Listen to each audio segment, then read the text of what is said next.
Salut, je te souhaite la bienvenue dans cette quotidienne. Donc aujourd'hui, dans cette quotidienne, je crois que c'est déjà la quotidienne, si je dis pas de bêtises, la quotidienne numéro 12. Voilà, c'est le 12e jour de quotidienne, ça passe, voilà, ça passe vite. Moi, personnellement, je sais pas toi, mais moi, je prends beaucoup de plaisir à faire ces vidéos quotidiennes. C'est assez intéressant justement de travailler justement, de devoir avoir des idées tous les jours. Ça aide vraiment à améliorer justement ses qualités en tant que créateur de contenu.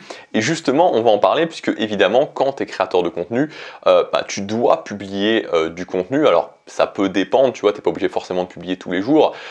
Tu dois publier à des rythmes différents. On va en parler justement dans cette vidéo. Mais avant ça, je voudrais simplement te poser une question. C'est est-ce que tu t'es déjà demandé finalement pourquoi je publiais un contenu? C'est-à-dire, avant de faire un contenu, quand tu fais un contenu, tu vois, donc ici, moi, je parle surtout de faire des vidéos sur YouTube, parce que c'est mon domaine d'expertise. C'est-à-dire que je gagne ma vie depuis fin 2015 en faisant des vidéos sur YouTube. À chaque fois, c'est mon canal d'acquisition principal. Même si au tout départ, dans mon premier business, j'avais aussi un blog. Mais voilà, après, sur les autres business que j'ai lancés, je l'ai fait 100% sur YouTube, enfin, YouTube et liste mail. Et est-ce que tu t'es déjà posé la question, quand tu fais du contenu, pourquoi je fais ce contenu-là? Tu vois, avant de commencer à faire un contenu, avant d'avoir l'idée de ton contenu, de faire le script de ton contenu ou de mettre les idées dont tu vas parler dans ton contenu, de tourner ton contenu, de mettre ton contenu en ligne, est-ce que tu te dis finalement à quoi sert mon contenu? Et je pense que c'est vraiment important de raisonner comme ça parce que, encore une fois, tu vois, je t'en parle souvent sur cette chaîne et c'est un petit peu aussi, c'est un peu un fil rouge justement de cette quotidienne, c'est que quelque chose qui a beaucoup changé sur YouTube entre, on va dire, il y a les années 2015, 2016, 2017 et maintenant en 2021, 22, 23, tu vois, donc dans ces quelques années qu'on est en train de vivre et qui vont arriver, c'est le côté où le hasard n'a plus vraiment sa place, tu vois, le côté où je regarde un petit peu ce que fait la concurrence et je publie un petit peu au petit bonheur la chance au hasard en espérant que ça fonctionne, en espérant qu'à un moment ça décolle, ça ne fonctionne plus. Donc en fait, l'idée c'est vraiment de toujours se poser la question, qu'est-ce que je fais? Pourquoi je le fais? Et évidemment, c'est une question que tu dois te poser pour ton contenu, et aujourd'hui dans cette vidéo, j'aimerais qu'on creuse un petit peu le sujet.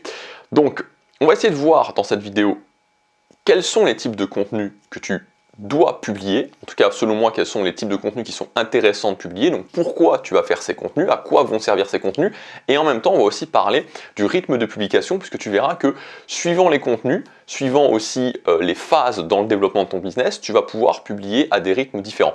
Donc encore une fois, tout ce que je te dis, ça s'inscrit dans le cadre de la méthode, ce que j'appelle la méthode Superfan, c'est-à-dire la méthode pour vivre de son business en ligne avec une toute petite audience. Si tu veux en savoir plus sur cette méthode, tu peux tout simplement cliquer sur le premier lien dans la description. Tu as une formation qui est 100% gratuite où je t'explique toutes les premières étapes, je t'explique ce que c'est, je t'explique toutes les premières étapes pour mettre en place cette méthode Superfan sur ton business en ligne. Donc on va commencer par voir on va voir en fait à chaque fois, on va voir les différents types de contenus que tu dois publier et en même temps je te parlerai dans ces types de contenus du rythme de publication. Premier type de contenu que tu dois publier, c'est évidemment le contenu d'acquisition. Parce que typiquement, quand tu te lances et quand tu n'as pas déjà une audience, quand tu n'as pas déjà un business qui fonctionne, ça peut être sur une autre thématique, t'as pas d'audience, voilà, t'as pas d'audience, tu pars de zéro, donc tu vas publier des vidéos sur YouTube, mais a priori, YouTube n'a aucune raison de te mettre en avant. Donc ce qu'il va falloir faire, c'est du contenu d'acquisition. Du contenu d'acquisition, ça va être quoi? Ça va être du contenu qui va attirer une audience, c'est-à-dire où tu vas créer une nouvelle audience, tu vas faire en sorte que des gens viennent sur ta chaîne. Le but de ce contenu, voilà, c'est de faire venir des gens sur ta chaîne, c'est de faire grossir ton audience. Donc encore une fois, et ça, on en parle régulièrement, donc je pense que tu sais ce que c'est du contenu d'acquisition. J'ai fait d'autres vidéos avant sur cette chaîne si tu veux un petit peu en savoir plus.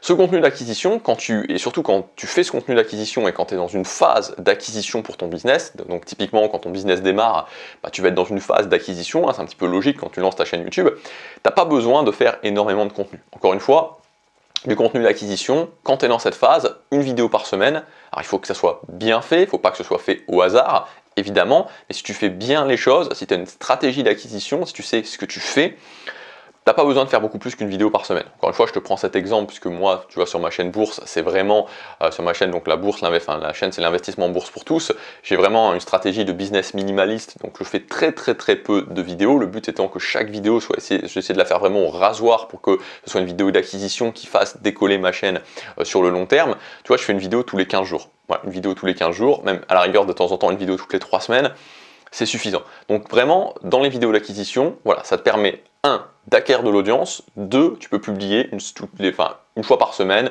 une fois toutes les 2 semaines, c'est largement suffisant. Le truc, c'est que ces vidéos d'acquisition, elles sont très bien, elles sont très importantes, mais quand tu es dans le business model super fan, c'est-à-dire dans le business model où tu veux vivre d'une toute petite audience, ces vidéos d'acquisition, elles ne vont pas être suffisantes. Voilà, elles ne vont pas être suffisantes parce que les vidéos d'acquisition vont faire venir des gens sur ta chaîne, mais ensuite, c'est pas ça qui va faire que voilà, ça va attirer des gens, mais il va y avoir besoin de de différents types de contenus.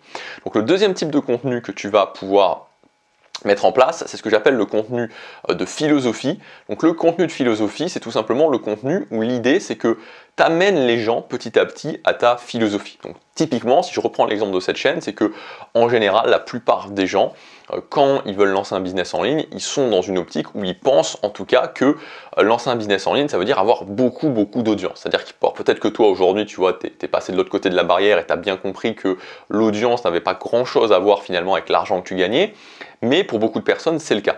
Et donc en fait, moi par exemple, quand je fais des contenus sur cette chaîne de philosophie, voilà, c'est des contenus où mon but c'est de faire switcher les gens, philosophie ou switch, et de leur faire comprendre en fait que c'est pas parce que tu as 20 000 ou 30 000 ou 50 000 vues sur une vidéo que fondamentalement tu vas gagner mieux ta vie que quelqu'un qui a 100, 200, 300 vues.